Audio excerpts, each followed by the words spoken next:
Hey everyone, welcome back to another YouTube video. I'm Ashton, an NP instructor with the SMNP reviews team and an NP faculty member. In my last video, we covered some of the most common studying mistakes. So if you haven't watched that video, I would definitely go back and check it out. Today we're talking all about testing mistakes. I'm also going to give you some tips on how to correct those mistakes and boost your exam score and set you up for success. So I want to start off by discussing a few testing mistakes that are often linked to studying and exam day preparation: application errors, changing answers, and procrastination. Like I talked about in my last video, students who use passive learning strategies and memorize the material often struggle with application questions. They know the content, but when faced with an application question, they have absolutely no idea how to apply it. Secondly, changing answers. I used to be the world's worst at second guessing myself and changing my answers on exams. Go with your gut. Research has actually shown that your gut instinct is usually right. If you have studied and prepared, then hang on to your words of affirmation and be confident in what you know. Tell yourself, I know this material and I will pass. The only time to change an answer is if you know without a doubt that you misread the question or overlooked an important detail. And lastly, procrastination. And you may be thinking, how does procrastination relate to test-taking mistakes? Well, studies have actually shown that procrastination is linked to worsening test anxiety and stress during the exam. The longer you wait to study and take your exam, whether for boards or for NP school, the more that anxiety is going to build and build. Which leads me to our next testing mistake: not having an anxiety plan. You may not be feeling anxious today or even have a history of test anxiety, but at SMNP Reviews, we truly believe that everyone needs an anxiety game plan walking into their big day. And my first piece of advice is to limit extraneous sources of anxiety. What do I mean by that? Well, for me, my testing center was almost 2 hours away. So I got a hotel room and drove to the testing center the night before, so I didn't have to worry about getting lost or showing up late on exam day. I also didn't tell anyone my test date. I tested before any of my classmates and I already had a job offer, so I just felt like that would add additional anxiety to the pressure that I was already feeling. But remember, at the end of the day, everyone's anxiety plan looks a little different. It is unique to you and your needs. But I definitely suggest spending some time mapping out your anxiety plan prior to your exam. And we have some additional anxiety management tips on our YouTube channel and in our courses that can help you build your own anxiety plan.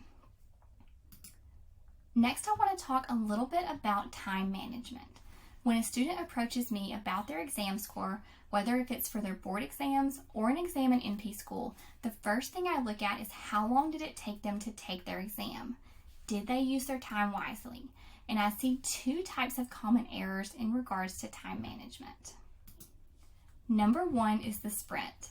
Everyone knows that one student who finishes an exam in just a couple of minutes. You're on question number 10 and you look over and your classmate has already submitted their exam.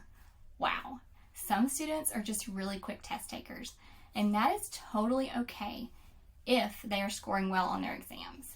However, for some students, speedy test taking is fueled by anxiety and can result in multiple test taking errors, such as misreading the question and overlooking key information. Now let's talk about the student on the other end of the spectrum, the slower test taker. And being a slower test taker is not necessarily a bad thing. I'm a slow test taker. But just like with speedy test taking, it becomes problematic when you aren't using your time wisely and end up spending too much time on one question. So for example, getting stuck and spending 20 minutes on one question only to look up and realize that you only have a few minutes left to complete the rest of the exam.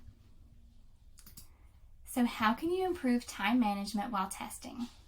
Well, you can start by pacing yourself. Calculate how much time you will have to spend on each question and be mindful of the time during your exam. For boards, ANCC allows you 3.5 hours to complete the exam, and for AANP, you have 3 hours. And one of the best ways to improve time management is by doing practice questions. Set up a timer and simulate the testing environment. No distractions, no phones, just yourself, a piece of paper, and the computer. Practice your anxiety plan and test-taking strategies during this, and that way you'll already have some dry runs under your belt and a confidence boost going into your exam day. And we recommend at least 2 practice questions prior to test day. Not only will practice questions or practice exams help you pace yourself, but you'll also have a chance to practice those application questions we talked about earlier. My next piece of advice is to read each question carefully. If the question is long, try reading the last sentence first. Then go back and pick out the pieces that you really need to answer the question. This can really clue you into what the question is actually asking, and you can review the information that's previously been stated. Also, be alert for keywords such as all of the following, except, best, initial, and next. Using the highlight function on your board exam can really help you not miss those important bits of information. Make sure you are answering the question that is being asked. I would really hate for anyone to miss a question simply because they misread it. Another big testing mistake that I cannot discourage enough is leaving questions blank. If you leave it blank, there is no chance of you getting those points, so just give it your very best guess. So what should you do when faced with a question you don't know the answer to, or better yet, one of those pesky zebra questions? Zebra questions are questions that ask about a topic or a diagnosis that you've never heard about in NP school or in a review course. And even if you have absolutely no idea what the answer is, you can utilize some simple testing strategies to help guide you. First of all, use your dump sheet. For those of you who aren't familiar with the term dump sheet, a dump sheet is simply a scrap piece of paper or a whiteboard that you can use to write down anything during your exam, whether it's mnemonics, information you've memorized, or words of affirmation such as "you will pass." And my advice is to write down what you know about that topic, and it might help lead you to the correct answer. Also remember, statistically, A is the least popular answer, so when in doubt, choose a different answer choice. Also avoid absolute language, such as always or never, because there are truly so few absolutes in healthcare. And look for opposites, such as hyperkalemia and hypokalemia. Chances are that one of them is the correct answer. Also look for an answer choice that wants you to perform an action. Remember, your exam wants to make sure that you are a safe and competent novice nurse practitioner. So look for choices that want you to perform an additional assessment or order a diagnostic test. And last but definitely not least, don't panic. This is when you need to lean on your anxiety plan to get through those tougher questions. If you start to feel that sense of panic set in, take a deep breath, close your eyes, or even put your head down for just a second. And remember that one question never failed anyone. And approach the next question with a new mindset. I started to feel panicky during my exam when I got several TB questions in a row, and that was not a topic that I studied heavily during my exam prep. I remember telling myself they were probably practice questions anyway, and I flagged them to come back to, and I moved on. You can always come back to answer these questions after having some time to regroup. And remember, y'all, you only have to score 70% to pass. I see so many students get worked up over just one question and then end up missing the next 4 or 5 questions that they actually knew the answers to because they were still thinking about that one zebra question. Remember, time management is key. So if you find yourself stuck on a question, flag it and keep going.